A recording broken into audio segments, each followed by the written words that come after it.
Kamusta mga ka-travel? Narito po tayong muli para talakayin ang kwento ng isang tulay na kilala sa tawag na Jones Bridge, na dating Puente de España, na sumasaklaw sa Pasig River. At ang bagong atraksyon ngayon na binibisita ng marami, ang Pasig River Esplanade. Pero bago ang lahat, kayo po ay aking inaanyayahan na mag-subscribe, like, at comment sa aking channel. Pindutin na din ang notification bell, para maging updated kayo sa mga bagong episodes na aking ilalabas. Tara mga ka-travel, samahan niyo ako sa aking kwento.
Ang Puente de España, isang tulay na sumasaklaw sa Ilog Pasig sa Pilipinas, na nag-uugnay sa mga lugar ng Binondo at Ermita sa Maynila. Ang tulay na ito ang pinakamatandang itinatag sa bansa. Sinimulan ang konstruksyon nito taong 1626 at natapos noong 1630, ng pamahalaang kolonyal ng Espanya, bago ito nasira ng baha noong 1914. Ang tulay ay pinalitan ng Jones Bridge, na itinayo naman mula 1919, hanggang 1921, na matatagpuan isang block pababa, mula sa Quintin Paredes Street. Ang tulay ay binubuo ng mga pier ng bato, at isang kahoy na pinatibay.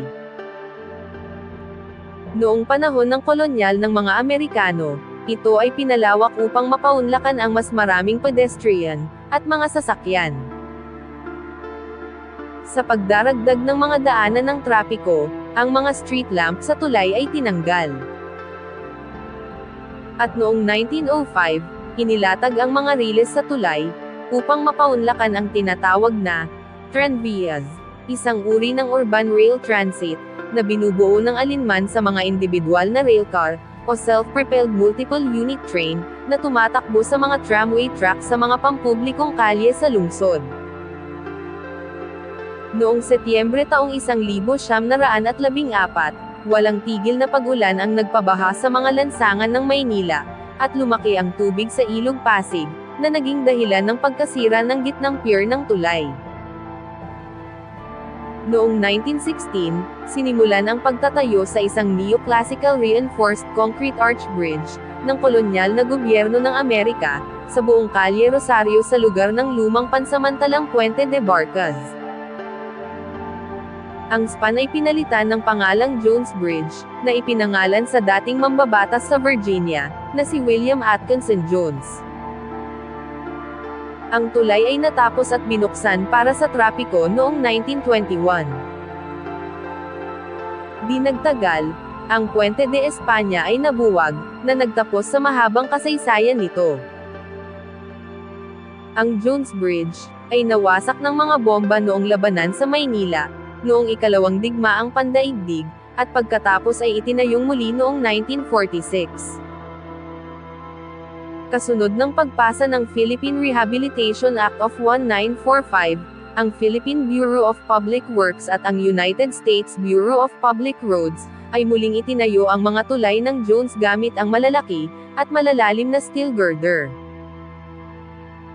Sa pagkumpleto nito, wala sa orihinal na dekorasyon nito, sa alinman sa mga pier, o balustrade ang naibalik, at ang neoclassical na aesthetic nito, ay pinalitan ng walang palamuti na arkitektura, sa isang kagyat na pagmamadali upang tapusin ang muling pagtatayo nito.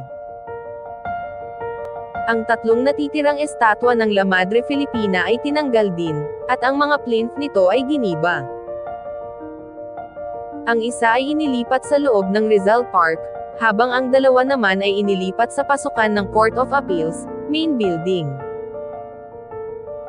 Noong 2019, inanunsyo ng dating alkalde ng Maynila, na si Isko Moreno, ang mga planong ibalik ang Jones Bridge sa halos orihinal nitong arkitektura, kabilang ang pagbabalik ng tatlong nabubuhay na eskultura, na dati nang nagbabantay sa tulay, gamit ang 20 milyong piso na donasyon para sa proyekto.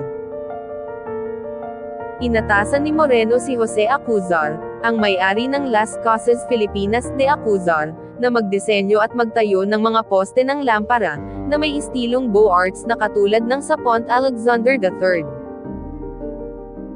Ang 4 na plinth para sa mga estatwa ng La Madre Filipina, ay muling itinayo, na magsisilbing pedestal para sa mga nagbabalik na mga eskultura. Isinagawa din ang pagsasaayos sa mga steel girder ng tulay. Ang mga estatwa ng pasasalamat at demokrasya ay naibalik sa tulay noong ika-22 ng Nobyembre taong 2019. Ang Jones Bridge ay pinasinayaan noong ika-24 ng Nobyembre taong 2019, at pormal na binuksan sa publiko. Gayunpaman, ang natitirang mga estatwa ng La Madre Filipina, na matatagpuan sa bakuran ng Court of Appeals, ay itinuring ng masyadong marupok upang ilipat sa kanilang orihinal na mga lugar. Sa halip, sila ay kinopya at ibinalik sa kanilang mga orihinal na lokasyon noong Hunyo taong 2021. Sa ngayon, ang Jones Bridge, ay hindi lang isang tulay, kundi isa na ring tourist attraction sa mga sasakyan na dumaraan dito, pati na rin sa mga taong tumatuwid dito, na parang bumalik ka sa nakaraan.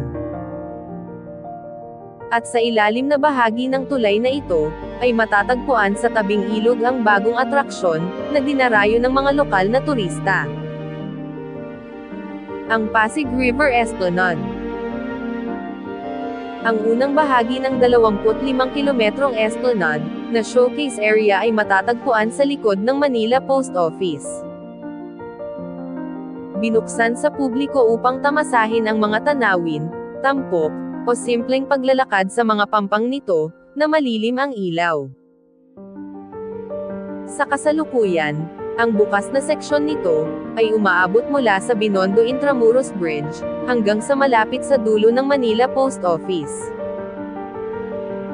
Meron ding mga upuan sa gilid, para makapagpahinga ang mga bisita, pagkatapos ng mahabang paglalakad. Ang proyekto ay inaasahang dadaan sa 5 lungsod at sa kalaunan, ay isasama ang mga bike lane, at komersyal na may mga retail store, at cafe. Hindi rin maiwasan ng mga ilang netizens na ikumpara ang kagandahan nito sa ilang lungsod sa Europe, lalo na sa Italy. Bukod sa night view nito, kahanga-hanga rin ang view ng esplanade sa araw, dahil malugod na tatanggapin ang mga tao sa pamamagitan ng tanawin ng Pasig River. Hanggang dito na lamang muna tayo, mga ka-travel. Sana ay nagustuhan nyo ang aking maikling kwento, at sana ay meron kayong nakuhang kaunting kaalaman sa episode natin ngayon. Maraming salamat, hanggang sa muli.